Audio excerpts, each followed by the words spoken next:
Hi all, welcome to Jo movie world. Thalaivan Thalaivii പടം കണ്ടു. ഒരു വാചകത്തിൽ പറയുകയാണെങ്കിൽ a pretty cool comedy romantic movie. Vijay Sethupathi, Nithya Menen, Yogi Babu, Chemban Vinod ഇവരൊക്കെയാണ് ഇതിൽ പ്രധാന കഥാപാത്രങ്ങൾ വന്നിട്ടുള്ളത്. പാണ്ഡ്യരാജ് ഇതിൻ്റെ ഡയറക്ടർ, സന്തോഷ് നാരായണൻ മ്യൂസിക്. ഇവരുടെ ഈ കോംബോ, അതായത് പ്രത്യേകിച്ച് പറയുകയാണെങ്കിൽ വിജയ് സേതുപതി, നിത്യ മേനോൻ, ഇവർ ഭയങ്കര പാഷനേറ്റ് ആയിട്ടുള്ള ഒരു കപ്പിളാണ്. അവർ പെണ്ണ് കാണലാണ് ആദ്യം കാണുന്നത്, പിന്നീട് അവർ ഇഷ്ടമാകുന്നു. ആദ്യം വീട്ടുകാരെ എതിർത്തെങ്കിൽ പിന്നീട് കല്യാണം കഴിക്കുന്നു.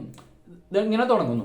പിന്നീട് ഇവർ തമ്മിലുള്ള അവരുടെ ലവ്, അവരുടെ ബോണ്ടിങ്, തമാശ, ഫൈറ്റ്, ഒപ്പം ഈ രണ്ട് ഫാമിലീസ് എന്ന് പറയുകയാണെങ്കിൽ നിത്യമേനോന്റെ ഫാമിലി, വിജയ് സേതുപതിയുടെ ഫാമിലി, അതായത് mother in law, father in law, brother in law, അതിനിടയിൽ പെട്ടുപോകുന്ന മരുമകള്, ഇവർ തമ്മിലുണ്ടാകുന്ന കോൺഫ്ലിക്റ്റ്, ഈഗോ ക്ലാഷ്, ജലസി, ഇതൊക്കെ വളരെ രസകരമായിട്ടും എൻഗേജിങ് ആയിട്ട് രീതിയിലാണ് പാണ്ഡ്യരാജും മേക്ക് ചെയ്തേക്കുന്നത്. അപ്പോൾ ഇത് നമ്മൾ ഇതുവരെ കാണാത്ത കഥയോ കേൾക്കാത്ത കഥയോ ഒന്നുമല്ല. പക്ഷെ ഇതിന്റെ ഡിഫറൻസ് എന്ന് പറയുന്നത് ഇവരുടെ ഈ പെർഫോമൻസ് ആണ്, ഇവരുടെ എന്താ പറയുക കെമിസ്ട്രിയാണ്. വിജയ് സേതുപതിയുടെ നിത്യമേനോന്റെയും അതായത് ഒരു ഹോട്ടൽ, അതായത് വിജയ് സേതുപതി ഒരു ഹോട്ടലുണ്ട്, അതിലേക്കാണ് നിത്യമേനോൻ വരുന്നത്, നിത്യമേനോനെ കൊണ്ടുവരുന്നത് കല്യാണം കഴിച്ചിട്ട്.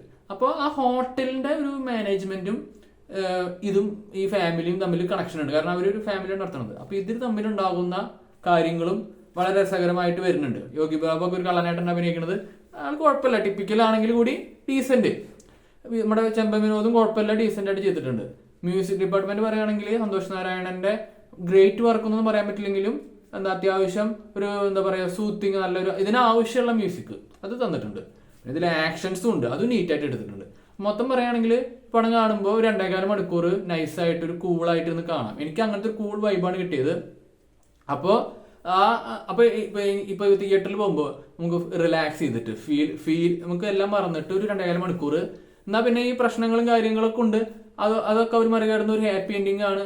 പിന്നെ ഇതിലൊരു മെസ്സേജ് ഇവർ തരുന്നുണ്ട്. അതായത് ഡൈവോഴ്സ് എങ്ങനെയാണ് ഫാമിലി ഡൈവോഴ്സ് ഉണ്ടാവുന്നത്, അതായത് ഡൈവോഴ്സ് ഉണ്ടാവുന്നതിനെ പറ്റിയിട്ടുള്ള കാര്യങ്ങൾ, ഡൈവോഴ്സ് എങ്ങനെയാണ് ഇവർ കൈകാര്യം ചെയ്യുന്നത്, ഇവർ ഹാൻഡിൽ ചെയ്യണത്, അതിന് ശേഷമുള്ള ഒരു ലൈഫ്, അതിൻ്റെ ഒരു മെസ്സേജ് ഇവർ തരുന്നുണ്ട്. അത് അത്യാവശ്യം ഒരു തോട്ട്ഫുൾ ആയിട്ടാണ് എനിക്ക് തോന്നിയത്.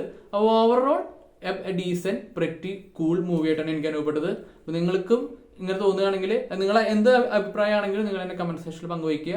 അപ്പോൾ ഈ വീഡിയോ ഇഷ്ടപ്പെട്ടെങ്കിൽ ലൈക്ക് അടിക്കുക, കമന്റ് അടിക്കുക, സബ്സ്ക്രൈബ് ചെയ്യുക, ഷെയർ ചെയ്യുക.